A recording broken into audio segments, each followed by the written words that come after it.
Haleluya, Shalom Bapak Ibu sekalian. Kita bertemu di minggu pagi ini. Kita sudah mendengar puji-pujian dari pelayan-pelayan Tuhan di GSKI Pantai Indah Kapuk. Tiba saatnya kita akan mendengar firman kebenaran. Mari kita siapkan hati, pikiran kita, seluruh keberadaan kita. Mari kita konsentrasi untuk menangkap firman Tuhan. Untuk itu mari kita berdoa lebih dahulu. Mari kita berdoa. Bapa di surga, mohon jadikan pagi ini pagi yang penuh pencerahan buat kami semua.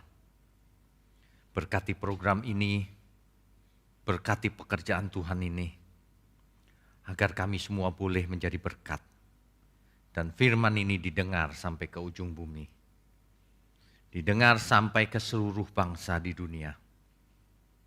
Bapa di surga, pakai mulut hamba-Mu untuk menyampaikan kebenaran ini.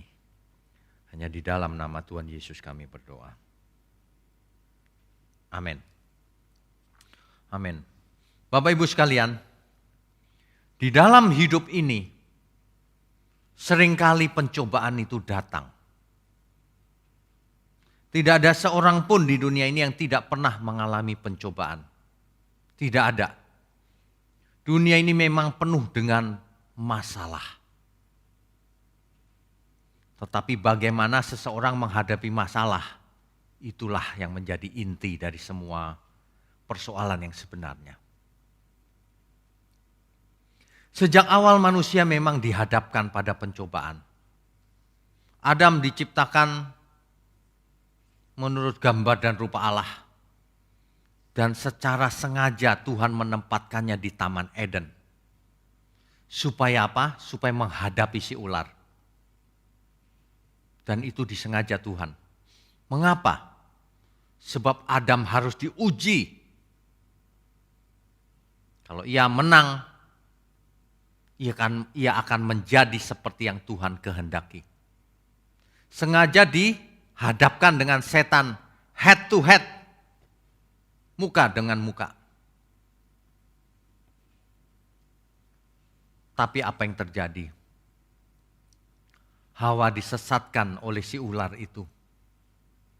Kalau Alkitab berkata ular adalah binatang yang paling cerdik, itu adalah figuratif, saudara. Jangan berpikir itu ular beneran. Sebab ular bukan binatang yang paling cerdik. Bukan. Itu tentu figuratif. Artinya ada personifikasi di sana. Yang dimaksud adalah setan atau iblis. Dan juga bukan ular yang dirasuk oleh setan, bukan. Kalau ular dirasuk oleh setan, Alkitab tidak akan berkata ular adalah binatang yang paling cerdik. Tidak. Mengerti ya? Kita harus punya pikiran yang sehat untuk mengerti kebenaran. Dan jujur tentunya. Jangan pakai pikiran sendiri atau jangan pakai komentari-komentari yang sudah ada belum tentu benar. Maksud saya belum tentu 100% benar. Boleh dibaca, kalau benar boleh dipakai, kalau tidak, tidak usah dipakai. Per kasus tentunya. Ya. Adam ditarik oleh Hawa untuk makan buah itu. Setelah Hawa makan. Menurut saya ya, dalam pengertian saya, setelah Hawa makan buah itu tentu ia merasakan sesuatu. Tidak mungkin dia tidak merasakan. Tapi ia menawarkannya kepada Adam juga. Kesalahan utama Adam adalah ia tidak menolak ketika ditawari oleh istrinya. Harusnya Adam sebagai pemimpin, ia menolak tawaran itu. Tetapi Adam tidak bisa dipercaya sebagai pemimpin. Ia melanggar perjanjian dengan Tuhan. Padahal hidup ini adalah perjanjian dengan Tuhan. Coba kita baca Hosea 6 ayat 7.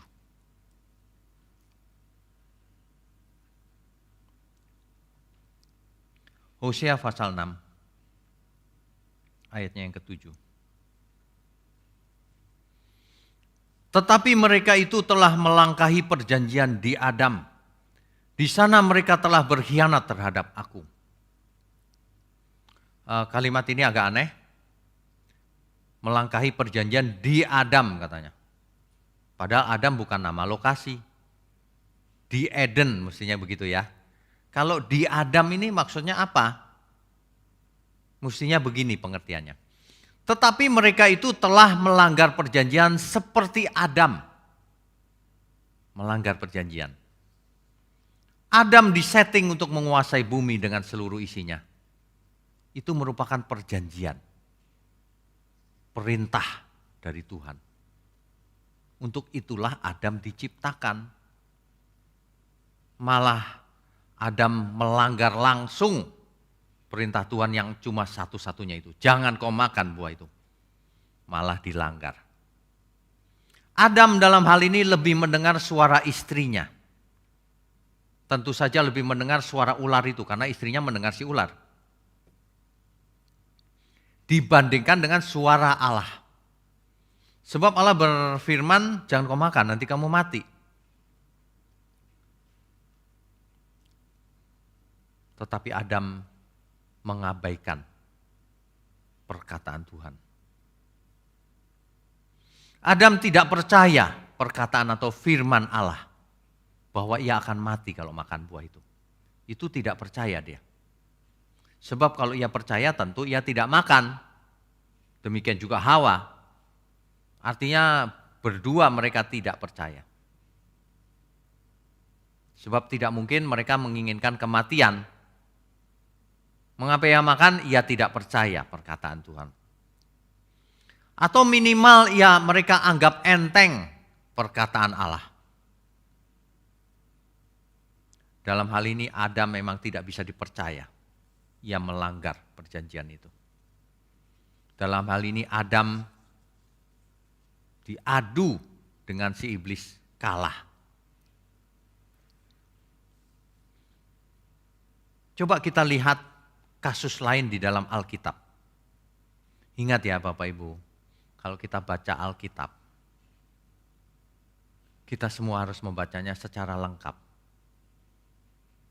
Jangan berdasarkan satu kasus saja lalu membuat kesimpulan.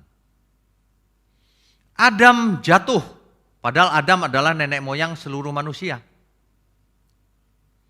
Sehingga kodrat dosa menjalar masuk ke dunia. Maut masuk ke dalam manusia. Entah apa yang terjadi dengan gen manusia ketika jatuh dalam dosa. Manusia menjadi tidak hidup kekal. Ketika sel-sel membelah, hasil pembelahannya tidak 100% lagi, tapi turun kualitasnya. Itulah sebabnya manusia bisa mati. Ada banyak misteri di sekitar mengapa manusia menjadi bisa mati, tadinya hidup kekal.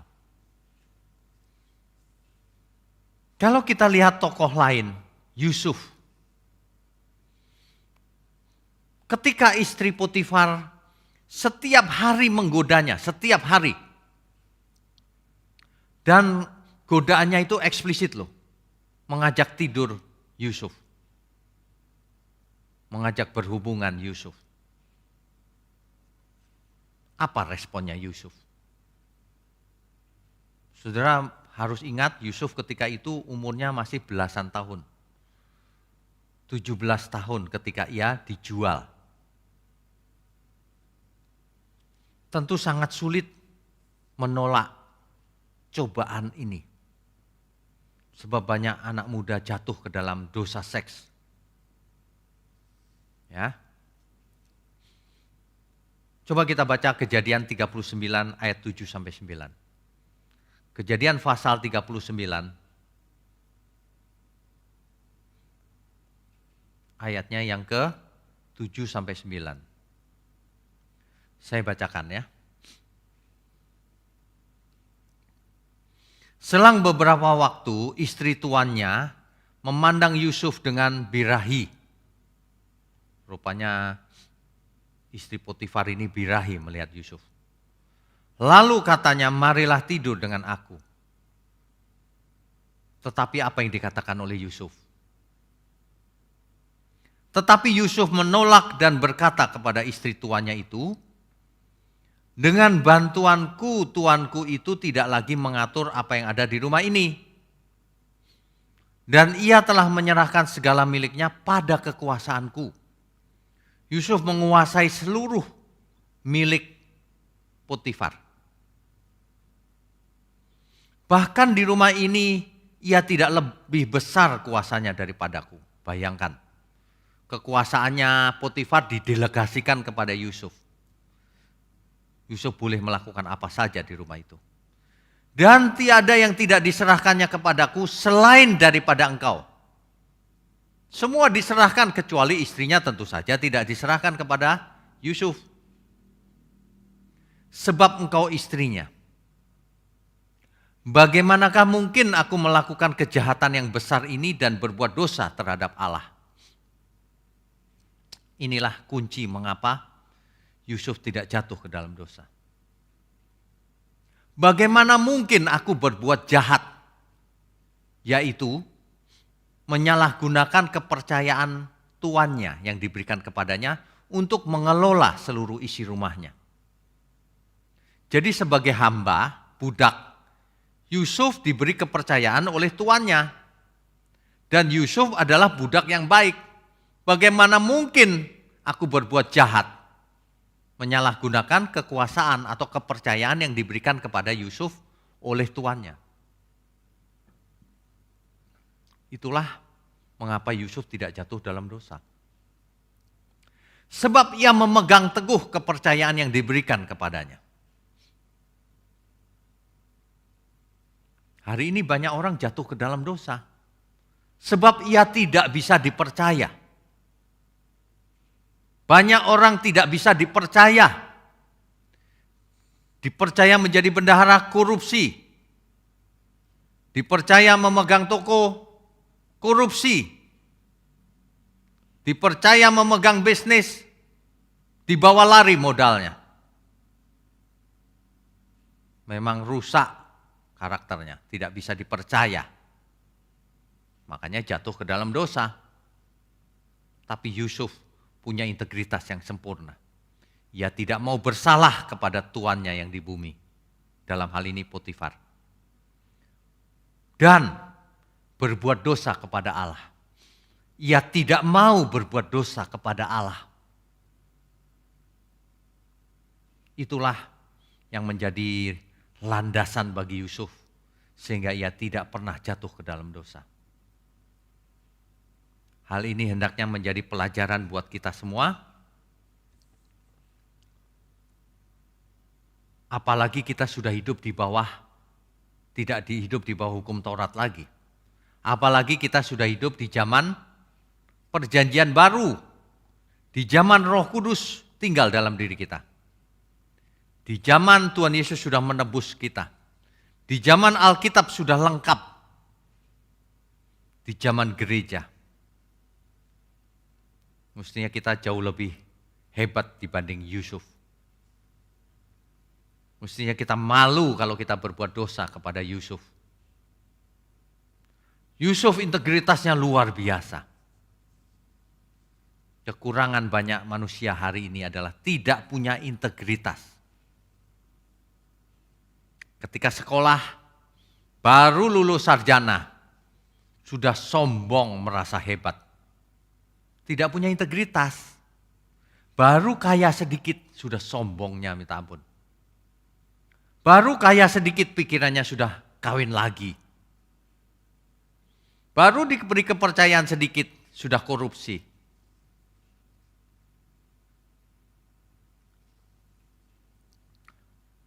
Yang kedua, Yusuf ini luar biasa.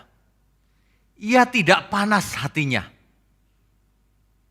Diperlakukan sewenang-wenang oleh saudara-saudaranya. Ia dibuang, dijual sebagai budak.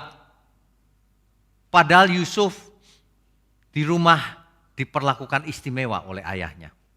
Ia anak kesayangan. Tapi oleh saudara-saudaranya, ia dibuang. Dijual sebagai budak. Tapi Yusuf tidak panas hati. Inilah yang menyebabkan Yusuf tidak jatuh ke dalam dosa. Beda dengan Kain, beda dengan Adam.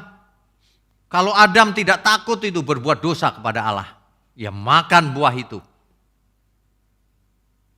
Ia diberi kepercayaan oleh Tuhan langsung untuk mengelola bumi. Tapi ia berbuat dosa, berani dia berbuat dosa. Juga Kain. Kain sudah diperingatkan oleh Tuhan. Kalau hatimu panas, dosa sudah mengintip di depan pintu.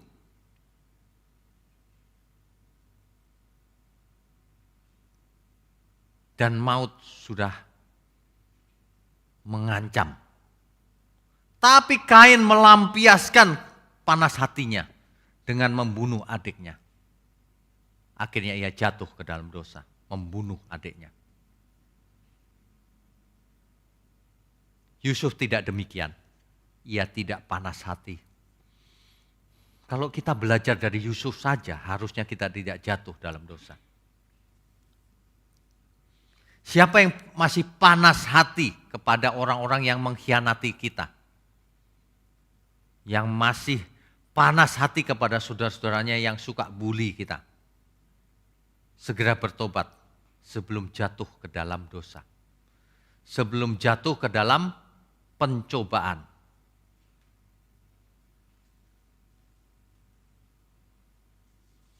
Cepat bertobat, jangan panas hati. Sebab kalau kita panas hati, dosa sudah mengintip. Ya. Tokoh lain yang kita lihat di Alkitab. Kalau tadi Yusuf, sekarang Ayub. Dikatakan dalam Ayub 1 ayat 8, apakah engkau melihat hambaku Ayub?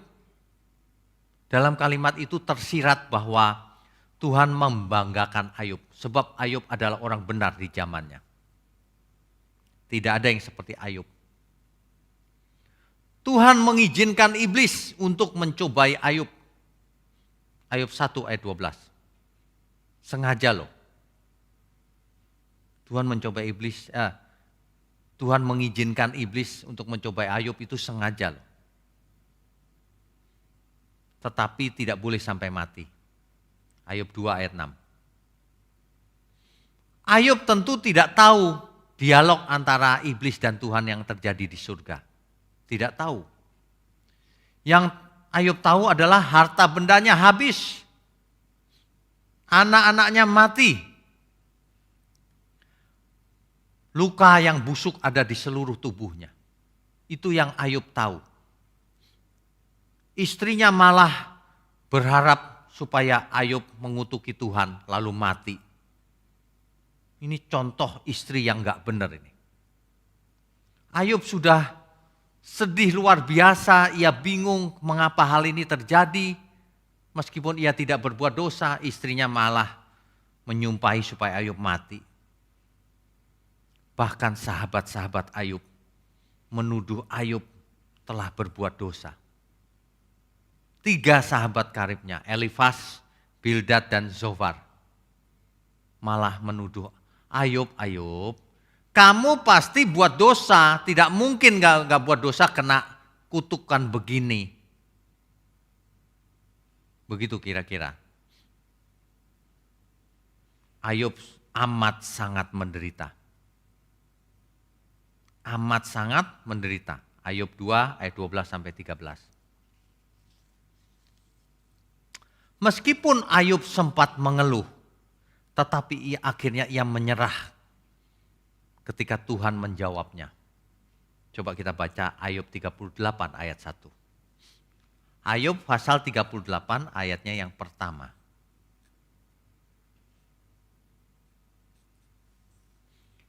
Maka dari dalam badai Tuhan menjawab Ayub.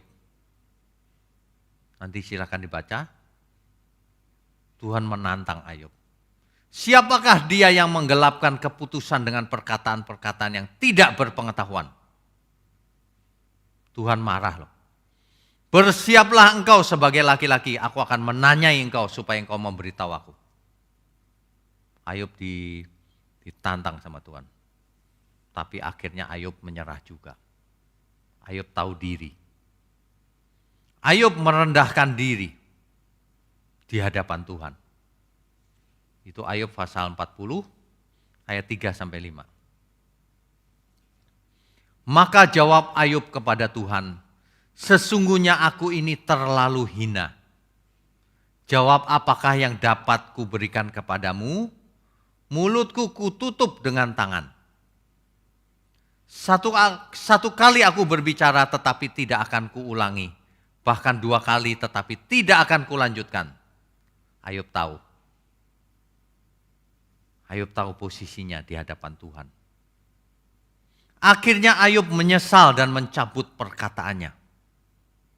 Ayub 42 ayat 6. Oleh sebab itu, aku mencabut perkataanku. Dan dengan menyesal aku duduk dalam debu dan abu. Ayub belum sembuh loh. Tetapi Ayub tahu diri. Aku menyesal. Aku mencabut seluruh perkataanku. Ia mengaku bersalah. Akhirnya Ayub mengerti apa yang terjadi. Di ayat 5-nya Ayub menjelaskan demikian. Hanya dari kata orang saja aku mendengar tentang engkau. Dulu begitu. Gak pernah lihat kan. Tetapi sekarang mataku sendiri memandang engkau. Mengalami sendiri maksudnya. Saudara, Bapak Ibu sekalian. Coba alami hidup bersama Tuhan. Jangan cuma berteori. Ayub 23 ayat 10.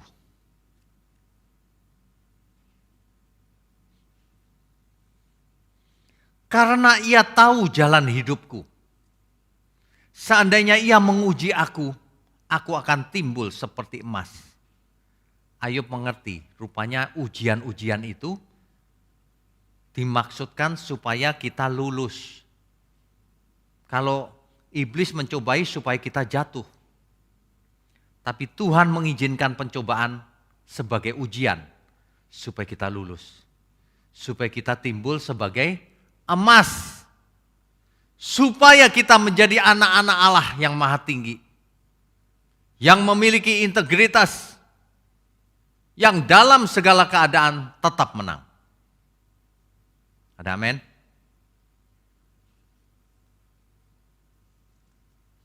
Tokoh Ayub tidak jatuh ke dalam pencobaan. Mengapa? Karena ia takut Allah. Karena ia takut Tuhan. Karena ia tahu diri. Ia merendahkan diri di hadapan Tuhan. Ia menyesal mencabut perkataannya yang berani menanyai Tuhan. Siapapun saudara, kalau hari ini mengalami masalah. Pak, istriku mati kena COVID, Pak. Anak-anakku juga. Tinggal aku sendiri, Pak. Bagaimana ini? Saudara sekalian, terkadang kita memang tidak tahu jawabannya. Tapi pastikan kita merendahkan diri di hadapan Tuhan. Pilihan apa yang kita punya? Terkadang kalau seseorang buat salahnya terlalu besar, maka tidak ada solusi lagi. Tidak ada solusinya. Solusinya cuma satu. Kita serahkan diri kita kepada Tuhan. Seandainya seseorang jatuh ke dalam hutang yang besar, tidak bisa bayar, ya sudah, serahkan diri saja tuh kepada si pemberi hutang. Tuhan, aku tidak bisa bayar. Terserah Tuhan maunya apa. Aku bersedia mengangsur kalau aku sudah punya uang. Masuk penjara pun aku mau. Udah, menyesal saja, menyerah, bertanggung jawab. Setelah itu cari Tuhan, Tuhan aku sudah berbuat salah. Aku menyesal, aku tidak akan mengulanginya lagi. Yang penting kita bersama Tuhan. Jangan satu dosa ditutupi dengan dosa yang lain. Nipu sana untuk membayar ini.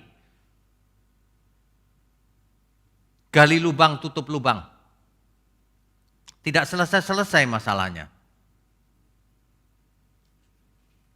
Jangan sampai tiba-tiba malam ini ada yang mati, tapi dosanya belum dibereskan. Kita harus bereskan seluruh dosa kita sebelum kita mati. Ada amin?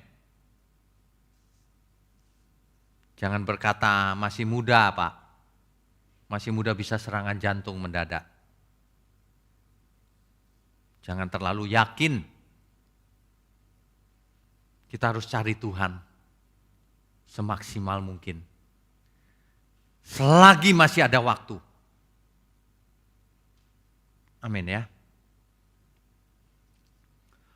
Rasul Paulus adalah teladan yang luar biasa. 1 Korintus 9 ayat 27. 1 Korintus 9 ayatnya yang ke-27. Rasul Paulus ini tulisannya hampir memenuhi perjanjian baru. Sekitar 2/3-nya itu tulisan Rasul Paulus. Dan ia memang ditemui Tuhan secara langsung. Rasul Paulus sangat dipakai Tuhan untuk mengungkapkan kebenaran kepada orang-orang seluruh manusia, tidak hanya orang Yahudi. Ya. Saya bacakan ayat 27. 1 Korintus 9 ayat 27. Tetapi aku melatih tubuhku dan menguasai seluruhnya. Ia melatih tubuhnya dan menguasai seluruhnya. Supaya sesudah memberitakan Injil kepada orang lain, jangan aku sendiri ditolak. Dalam teks asli Alkitab, jangan aku sendiri adokimos. Jangan aku sendiri tidak memenuhi syarat. Jangan aku sendiri tidak berkenan di hadapan Tuhan. Jangan aku sendiri tidak menyenangkan Tuhan. Jangan aku sendiri nilainya rendah di hadapan Tuhan. Itu artinya adokimos. Untuk itu perlu melatih diri, perlu menguasai seluruhnya. Perlu menguasai kedagingan kita. Perlu menguasai kodrat dosa yang ada dalam diri kita. Perlu menguasai segala keinginan kita yang tidak benar. Perlu menguasai segala hawa nafsu yang membuat kita jatuh ke dalam dosa. Perlu menguasai seluruh beban dan dosa agar kita menjadi pemenang. Agar kita menang dalam setiap ujian. Itulah yang dikehendaki oleh Tuhan.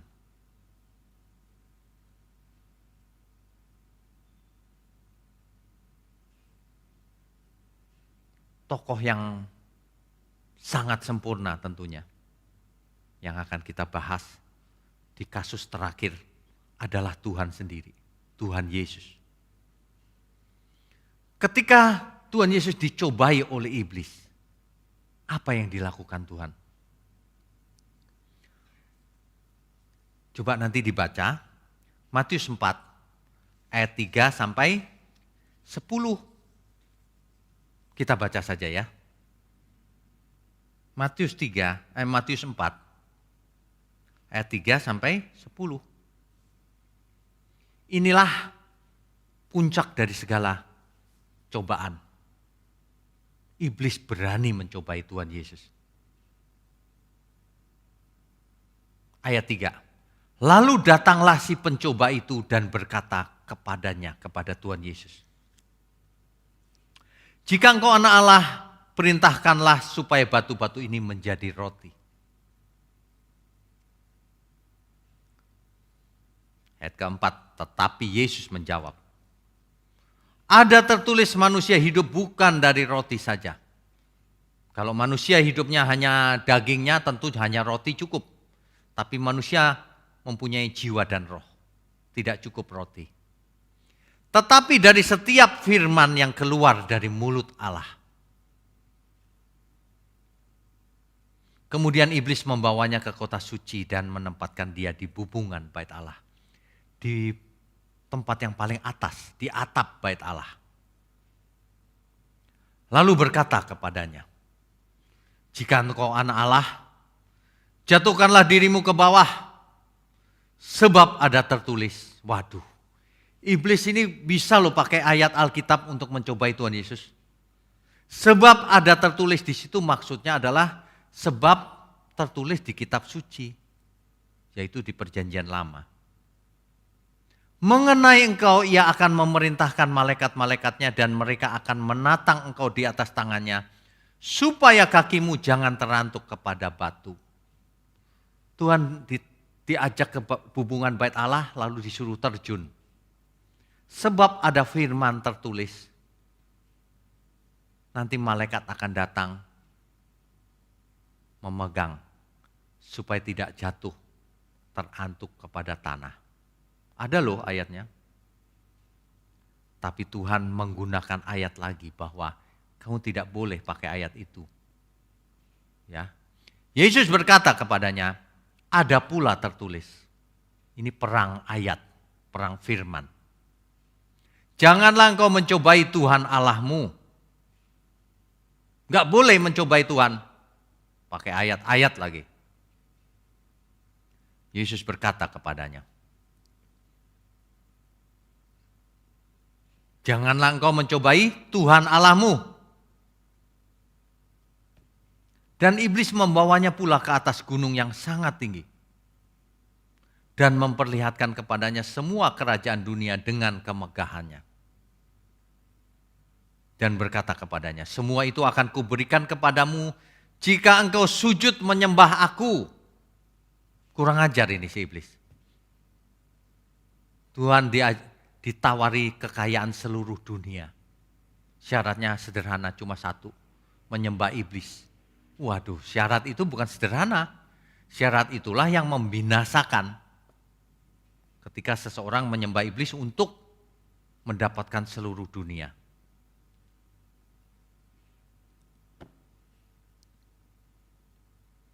Maka berkatalah Yesus kepadanya, di ayat 10-nya, enyahlah iblis, sebab ada tertulis engkau harus menyembah Tuhan Allahmu. Dan hanya kepada Dia sajalah engkau berbakti. Mengapa Yesus tidak jatuh ke dalam dosa? Karena Ia selalu menggunakan firman Tuhan yang ada di Alkitab, di kitab suci, untuk sebagai prinsip hidupnya, untuk mengajar, untuk melawan iblis. Itu. Jadi kalau kita tidak mengerti firman, itu berbahaya. Makanya siapapun saudara yang mendengar program ini, segera belajar firman Tuhan. Segera belajar kebenaran.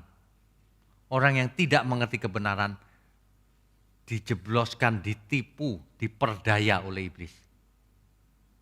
Orang yang tidak tahu tersesat. Orang yang tahu tidak tersesat. Ya. Belajar firman. Jangan disia-siakan. Kitab suci diberikan Tuhan supaya kita tidak tersesat. Supaya kita bisa mengalami perubahan pola pikir, perubahan pola hidup, perubahan mindset. Jangan sia-siakan. Itu yang pertama. Yang kedua, Yohanes 4 ayat 34.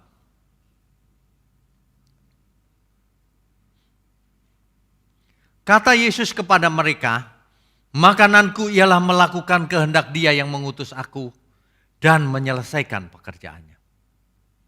Itulah sebabnya Tuhan tidak pernah jatuh dalam dosa.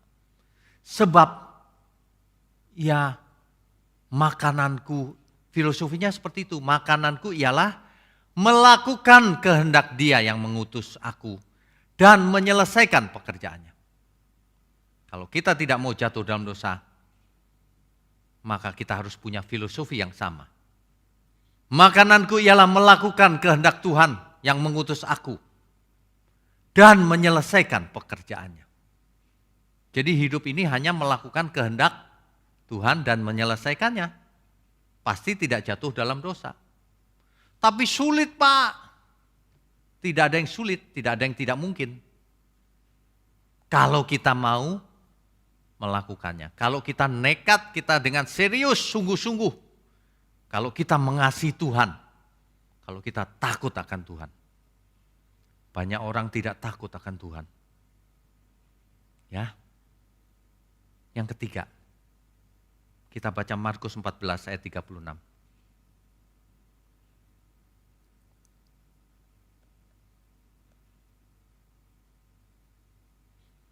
Katanya, ya Aba, ya Bapa, tidak ada yang mustahil bagimu.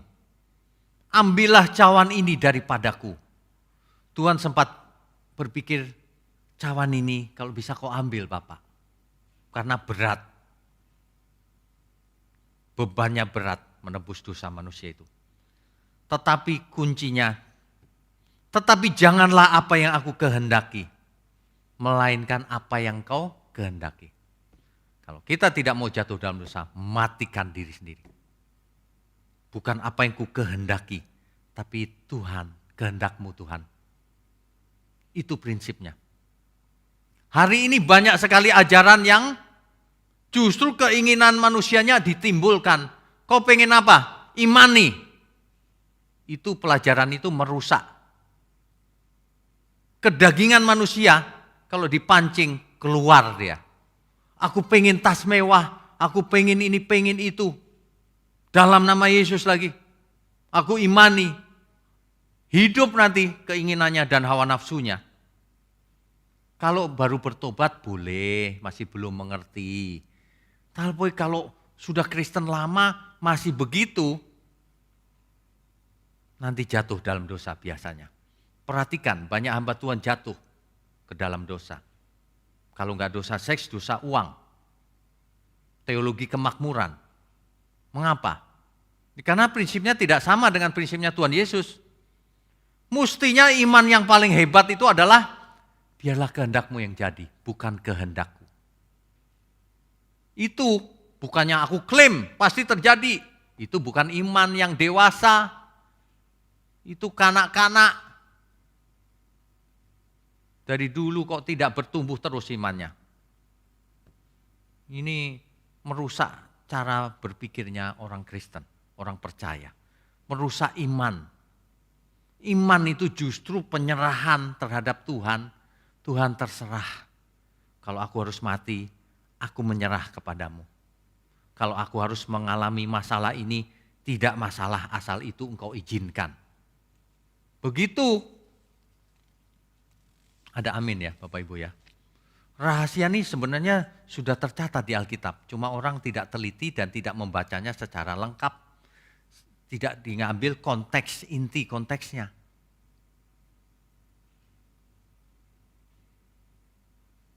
Bapak Ibu sekalian, kalau kita perhatikan kasus-kasus di Alkitab, harusnya manusia bisa menang terhadap setiap ujian atau pencobaan. Apalagi zaman sekarang, kita sudah ditebus, tidak dipersoalkan dosa masa lalu kita. Kita sudah disertai roh Allah yang maha tinggi. Segala karunia ada dalam diri kita. Sumbernya ada roh Allah dalam diri kita. Kita punya firman Tuhan, di mana banyak kasus kita bisa belajar di dalamnya. Dan kita harus berlatih setiap hari. Karena Allah turut bekerja dalam segala hal. Untuk mendatangkan kebaikan. Rasul Paulus melatih tubuhnya supaya ia memenuhi syarat. Supaya ia tidak mengecewakan. Supaya ia menyenangkan Tuhan dalam seluruh hidupnya. Ya. Jadi kalau mau diringkas, itu cuma dua sebenarnya. Kalau supaya kita tidak jatuh dalam pencobaan atau ujian. Satu, jangan berbuat dosa kepada Allah. Itu luas pengertiannya. Jangan berbuat dosa kepada Allah.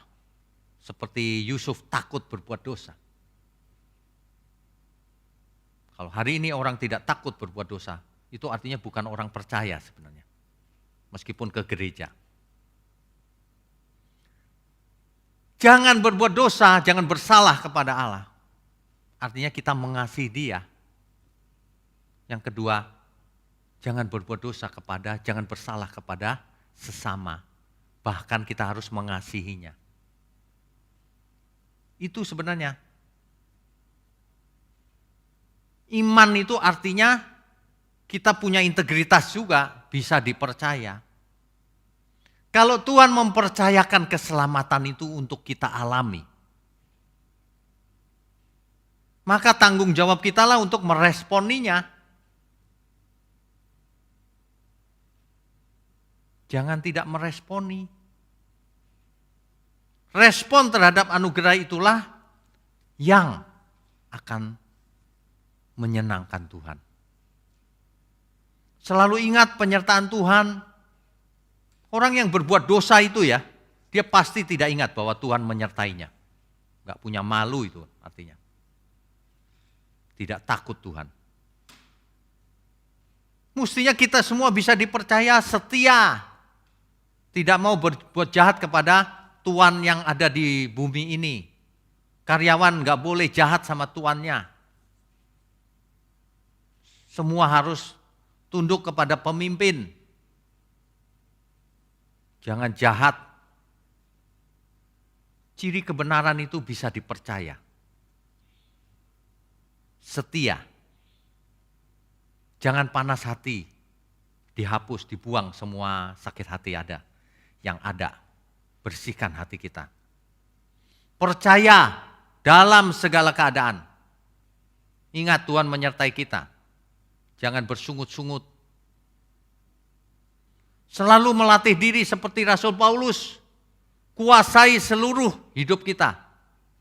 Jangan kita yang dikuasai olehnya. Kita yang menguasai seluruh hidup kita. Dalam segala hal. Selalu memakai Alkitab. Sebab ada tertulis. Seperti Tuhan Yesus melawan setan. Untuk itu diperlukan belajar firman yang lengkap. Amin ya.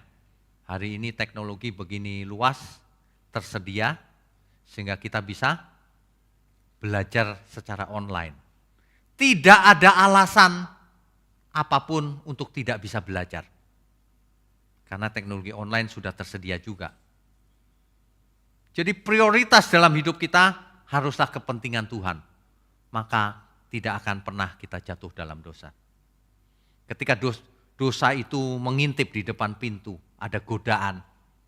Lalu kita ingat, ada Roh Kudus. Aku takut berbuat salah kepada Tuhan. Aku takut berbuat salah kepada yang memberi kepercayaan kepadaku. Pasti tidak akan jatuh dalam dosa. Ada amin ya? Bapak Ibu bagikan kebenaran ini kepada teman-teman, saudara-saudara, siapapun. Banyak orang di dunia ini jatuh ke dalam dosa. Sehingga hidupnya enggak jadi berkat. Sehingga masalah demi masalah makin lama makin besar dan tidak ada solusinya. Bagikan kebenaran ini agar mereka tahu bahwa mereka masih ada jalan. Bahwa sejak sekarang jangan pernah kita jatuh lagi ke dalam dosa. Amin ya. Amin. Saya percaya kebenaran firman Tuhan akan memperkuat iman kita. Akan membuat kita memandang Tuhan lebih benar. Memposisikan diri di hadapan Tuhan dengan benar. Takut berbuat dosa. Bahkan takut tidak memenuhi syarat. Ya. Bapak Ibu sekalian, di zaman Covid ini, pandemi ini, bukan hanya takut berbuat dosa, kita pun harus jadi berkat. Kalau zaman vaksin, Ayo ikut vaksin. Jangan suka aneh-aneh. Jangan percaya hoax. Wah, nanti kalau disuntik vaksin itu ada chipnya, Pak. Jangan percaya yang begitu-begituan, ya. Illuminati, Pak. Waduh, hoax ini sudah masuk ke pikiran banyak orang. Nanti kita nggak jadi berkat. Orang Kristen nggak mau divaksin, nggak jadi berkat. Jangan aneh-aneh. Makanya belajar yang benar Alkitab. Supaya kita bisa mengatakan sebab ada tertulis. Amin, Bapak Ibu. Hidup kita cuma satu kali. Mari kita dukung program ini. Kita dukung kebenaran supaya sampai ke ujung bumi. Amin ya. Bagikan ini kemanapun Bapak Ibu mempunyai kenalan. Kemanapun Bapak Ibu pergi. Amin ya. Amin. Mari kita berdoa. Bapa di surga, terima kasih untuk firman-Mu. Kami percaya program ini menyenangkan Tuhan. Kami percaya melalui program ini banyak saudara-saudara kami diberkati. Meskipun dipisahkan oleh jarak yang jauh. Ada yang di Amerika, ada yang di Eropa, ada yang di Jepang, dan ada yang di mana-mana. Mendengar program ini dan diberkati. Terima kasih Bapa. Hamba berdoa secara khusus untuk umat-Mu dimanapun yang berada, yang mendukung program ini. Kau berkati secara khusus, agar melalui hidupnya, firman Tuhan akan sampai, menjangkau lebih banyak lagi jiwa. Terima kasih Bapa. Kami juga berdoa untuk seluruh kami yang mendengar firman-Mu ini. Dan semua kami, semua umat-Mu yang akan mendengar firman ini. Engkau berkati dengan kesehatan, umur panjang. Agar kami punya banyak kesempatan untuk belajar, mengubah diri. Untuk menyenangkan Tuhan di seluruh hidup kami. Terima kasih Bapa, mari angkat tangan kita. Kami sambut segala berkat. Berkat jasmani, berkat rohani. Dari Bapa kita di surga, dari Tuhan Yesus. Dalam persekutuan dengan Roh Kudus. Sampai selama-lamanya. Haleluya. Amin. Saudara sekalian, bicara soal kebenaran, setiap orang merasa benar. Makanya semua kecap dinomor satukan. Ada orang yang mengatakan saya paling benar, ini paling benar, itu paling benar. Mana sebenarnya yang paling benar? Oleh sebab itu hadiri seminar 7 natur kebenaran dan aplikasinya. Seminar ini wajib dihadiri oleh para teolog, apologet, pengkhotbah, bahkan oleh para jemaat sendiri.